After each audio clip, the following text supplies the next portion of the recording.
Olá, alunos da disciplina Circuitos Elétricos 2. Bem-vindos a essa aula. Hoje nós vamos concluir o nosso assunto circuitos trifásicos, estudando a parte dos circuitos desequilibrados. Até o momento, nós estudamos apenas circuitos equilibrados. Isso significa que tanto a fonte quanto a carga são equilibradas.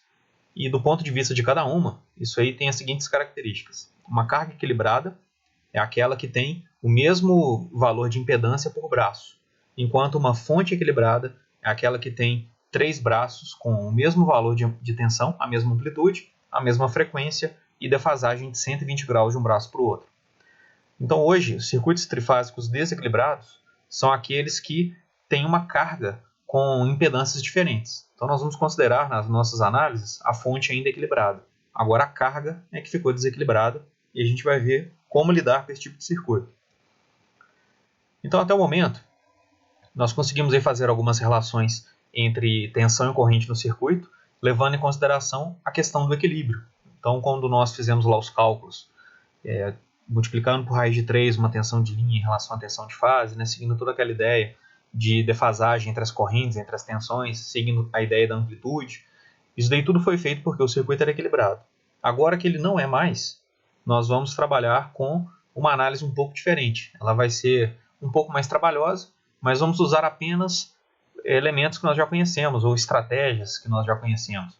Por exemplo, é possível aplicar nesse tipo de circuito aquelas análises nodal e de malha que nós já vimos também aqui na disciplina, vocês viram lá em Circuitos Elétricos 1. Isso significa que, para fazer essa solução do circuito trifásico desequilibrado, nós vamos simplesmente aplicar aqueles teoremas de circuito. E apesar de que o circuito desequilibrado pode ter uma fonte desequilibrada, o nosso estudo aqui vai ficar focado em cargas desequilibradas apenas.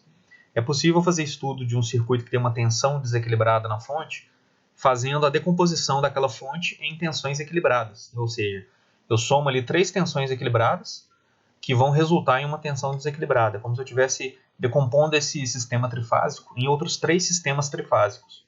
E aí, quando é feita a soma desses 3 sistemas, a gente obtém um sistema desequilibrado.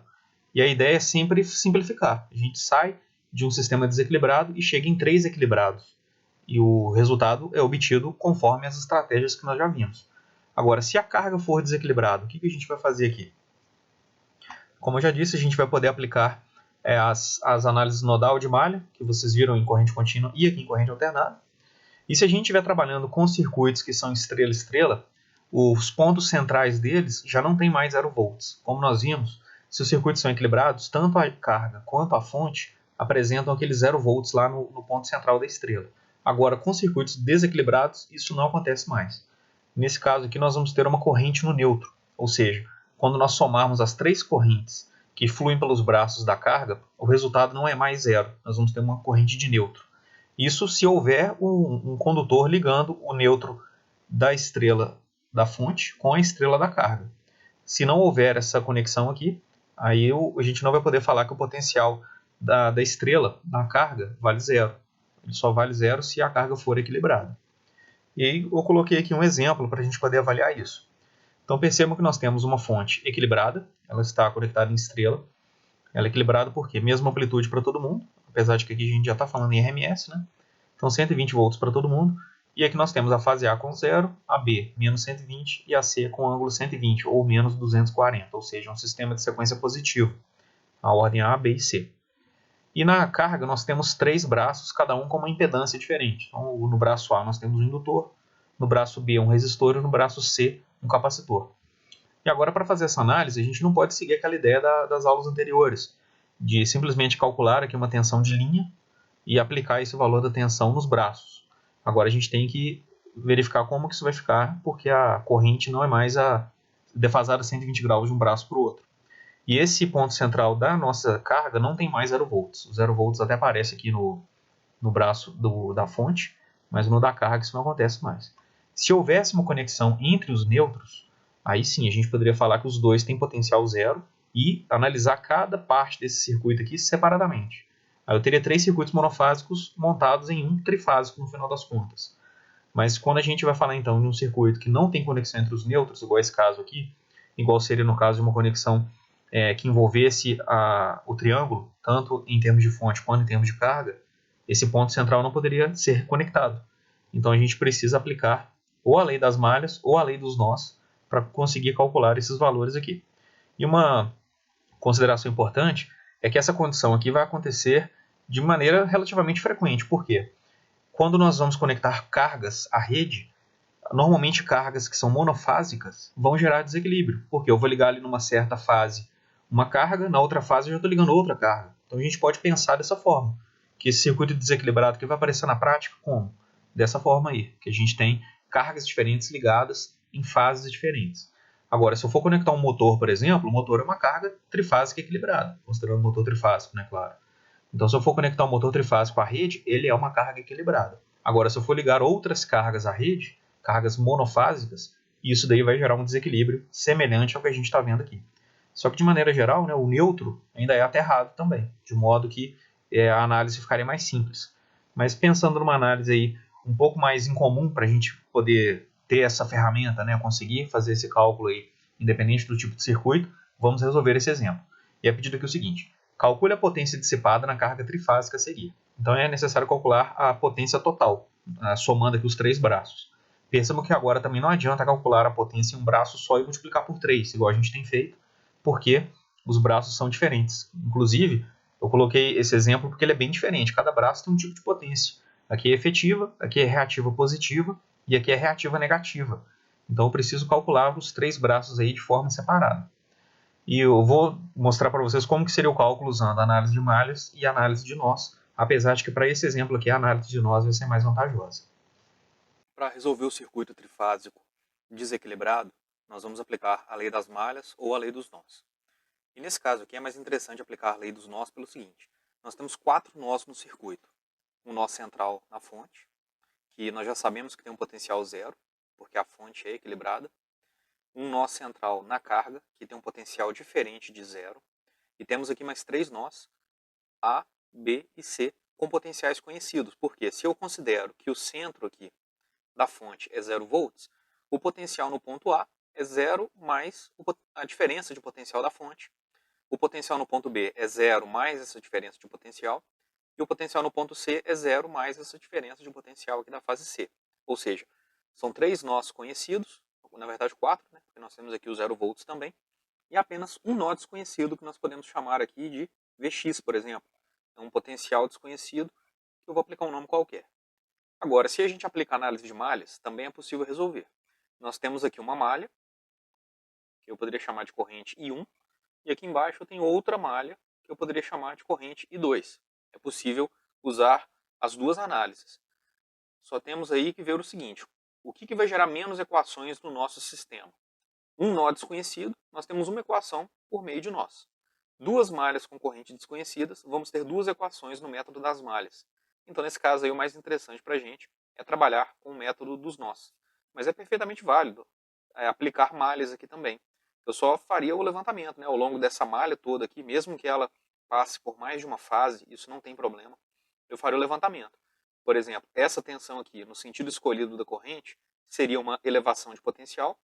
Aí eu tenho aqui a queda do indutor, mais a queda do resistor, mais a queda dessa segunda fonte aqui da fase B. Porque no sentido que a corrente aparece aqui, né, entrando na fonte, ela aparece como queda. Lembrando que nós temos aqui as referências das fontes, né, elas aparecem para fora da estrela.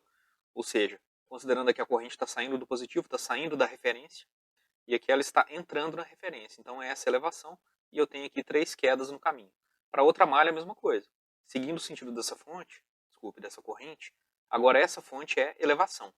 Tenho 2 quedas aqui, e a terceira fonte também é queda. No final eu vou ter 2 equações de malhas, resolvo o sistema e encontro I1 e I2 para poder trabalhar aí o que foi pedido, né, que é o cálculo da potência. Ou seja, o sistema é só parte do nosso problema. Acabando de resolver esse sistema, a gente precisa verificar o cálculo da potência. Agora, se eu for analisar por nós, o que eu posso fazer? Eu tenho aqui uma corrente que eu vou chamar de IA, uma corrente aqui que eu vou chamar de IB, e uma corrente aqui que eu vou chamar de IC. E essas 3 correntes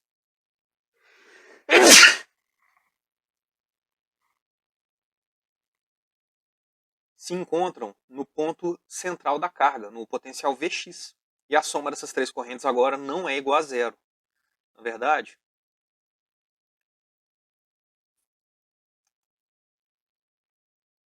e essas três correntes se encontram no ponto Vx. E a soma dessas três correntes precisa ser igual a zero. E aí eu trabalho com os potenciais que eu tenho. Então, para a primeira carga aqui, para o primeiro braço, né, do indutor, o potencial que eu tenho é o do ponto A menos o do ponto X. Para o resistor é do ponto B menos o ponto X. E para o capacitor é ponto C menos o ponto X. Ou seja, a única variável da minha expressão é essa aqui. Eu vou ter uma expressão e uma variável. Então a análise nodal, para esse caso aqui, é mais interessante. Vamos partir então da equação dos nós aplicado ao nó Vx, que é o único nó desconhecido. Como eu falei, eu sei que a soma das três correntes é igual a zero. IA mais IB mais IC igual a 0 amperes. Agora eu preciso escrever essas três correntes de acordo com a lei de Ohm, usando aí as tensões no circuito e as reatâncias e resistências. O IA, que é a corrente que está chegando aqui no indutor, eu tenho aqui no ponto A o potencial de 120 com ângulo zero, por quê? 0 volts aqui no centro. E aqui do outro lado eu tenho o potencial Vx. A diferença de potencial no indutor, então, é 120 com ângulo zero menos Vx. E para chegar a esse valor de corrente IA, eu vou dividir isso por 5 com ângulo de 90 graus. O J tem um ângulo de 90 graus. Agora o IB. Eu tenho aqui de um lado 120 com ângulo menos 120 menos Vx, que é a diferença de potencial no resistor. Isso aqui dividido por 10 com ângulo zero, que é a mesma coisa de escrever apenas 10. E o último, eu tenho aqui 120 com ângulo 120 menos Vx dividido por menos J10, que é 10 com ângulo de menos 90 graus. Isso daqui tem que ser igual a zero. Então agora eu tenho uma equação e uma variável. Resolvendo essa equação, isolando o Vx, nós saberemos qual é o valor do potencial nesse ponto aqui. E agora, a gente pode trabalhar com o mínimo múltiplo comum, ou com um valor, né, que nos permita chegar a uma divisão e multiplicar os numeradores aqui. Um valor que dá para a gente trabalhar bem aqui é o 10 com ângulo menos 90, ou menos 10J. Então 10 com ângulo 90 dividido por, por 5 com ângulo 90, nós vamos ter 2 com ângulo de menos 180, que é a mesma coisa que menos 2. Então menos 2 vezes 120 dá menos 240, menos 2 vezes Vx dá 2Vx positivo. E agora nós temos aqui 10 com ângulo 90 dividido com 10 com ângulo menos 90 dividido por 10 dá 1 com ângulo 90, no caso menos 90. E multiplicando aqui eu terei 120 com ângulo de menos 120 menos 90 menos 210 graus. Menos, como aqui ficou só menos 90 graus, que é a mesma coisa que J, posso colocar aqui J vezes Vx. E por fim, esse denominador é o mesmo desse, então o numerador aqui não tem alterações.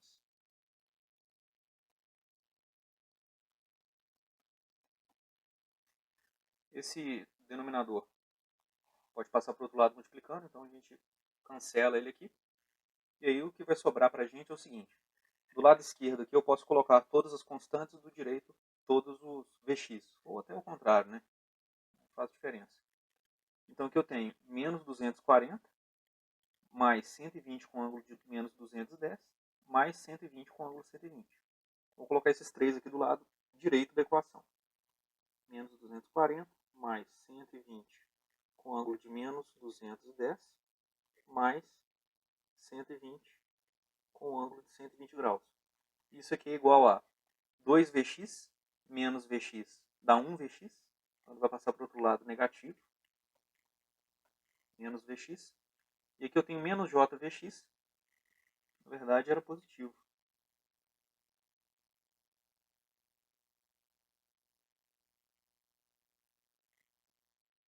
Isso tem que ser positivo.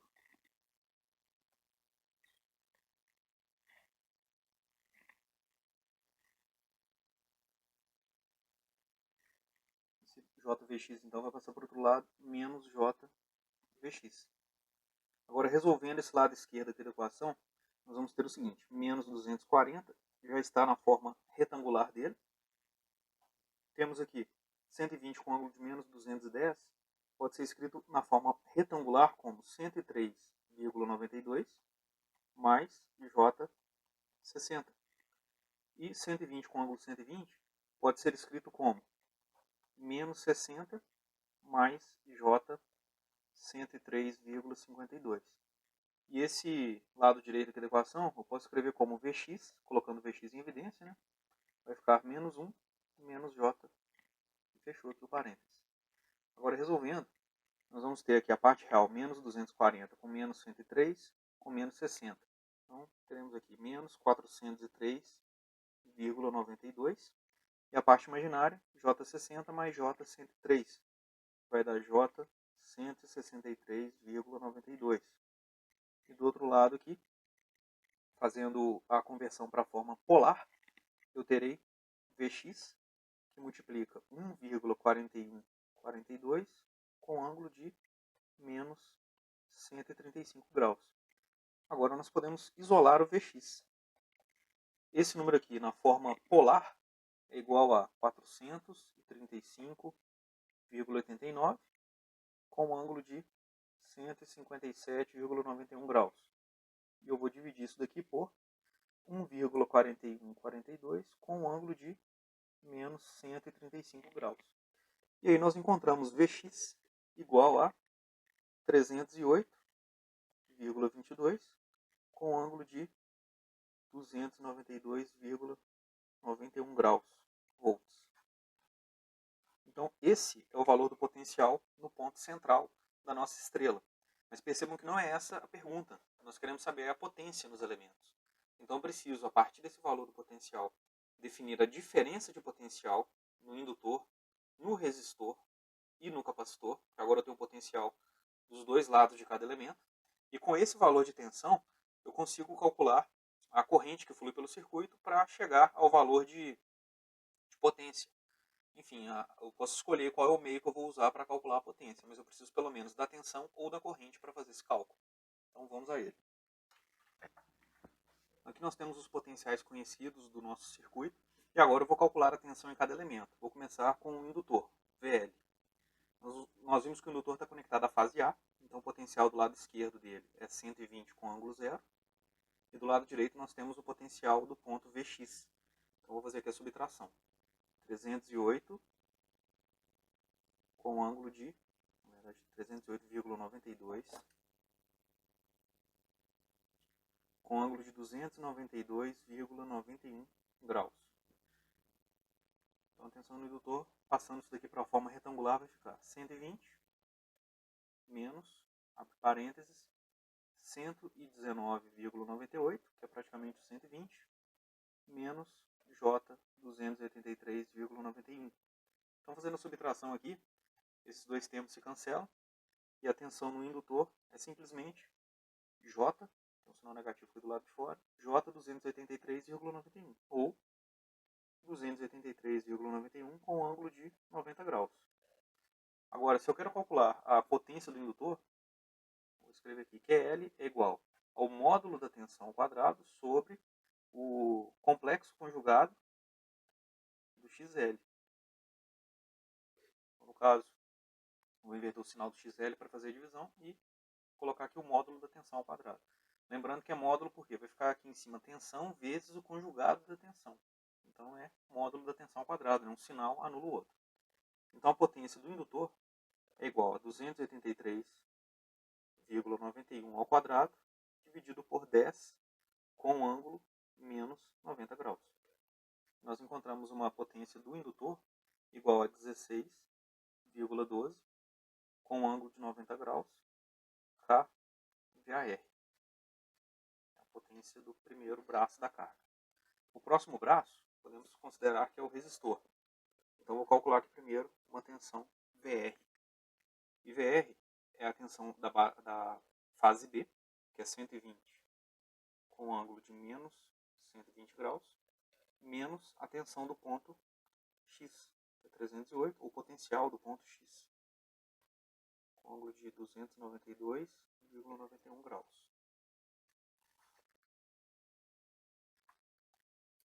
Então, fazendo aqui a subtração na forma retangular, nós teremos o 120 com ângulo menos 120 vira menos 60, menos J 103,92, e esse 308 que nós já tínhamos feito aqui em cima. Então, 120, ou 119,98, menos 283,91.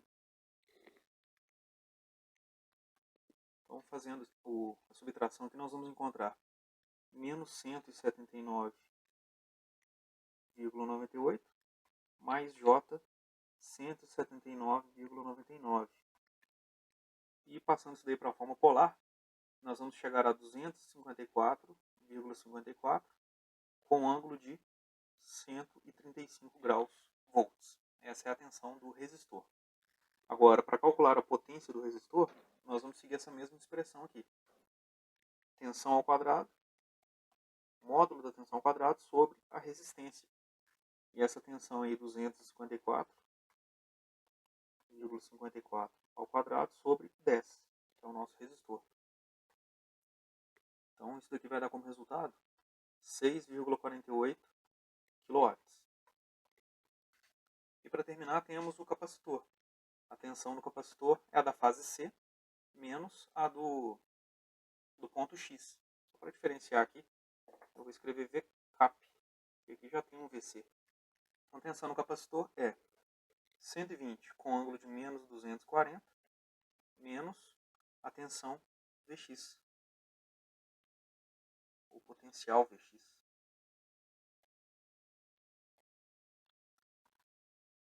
Então, resolvendo aqui, nós vamos ter o seguinte.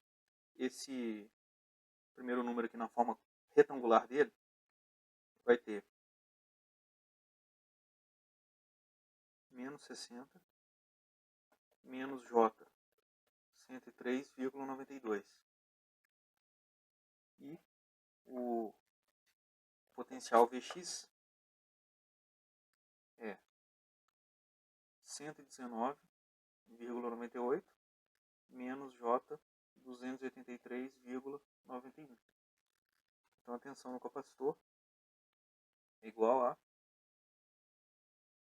menos 60 com menos 119, vai dar menos 179,98 mais J 387,83.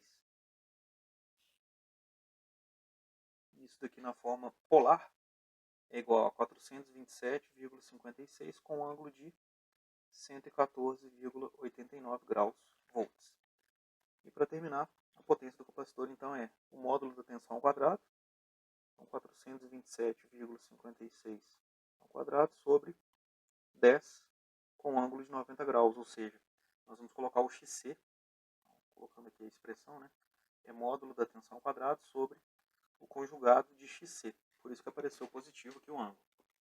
E esse resultado aqui é 18,28 com ângulo de menos 90 graus, kVAR. Então percebam que as potências seguem aquelas regras que nós vimos. Ou seja, a potência do indutor tem ângulo 90, a do capacitor menos 90 e a do resistor é um número real, ou seja, tem ângulo zero. E aí fizemos o que o exercício pediu, ou seja, obter a potência em cada elemento do circuito, em cada braço da nossa carga.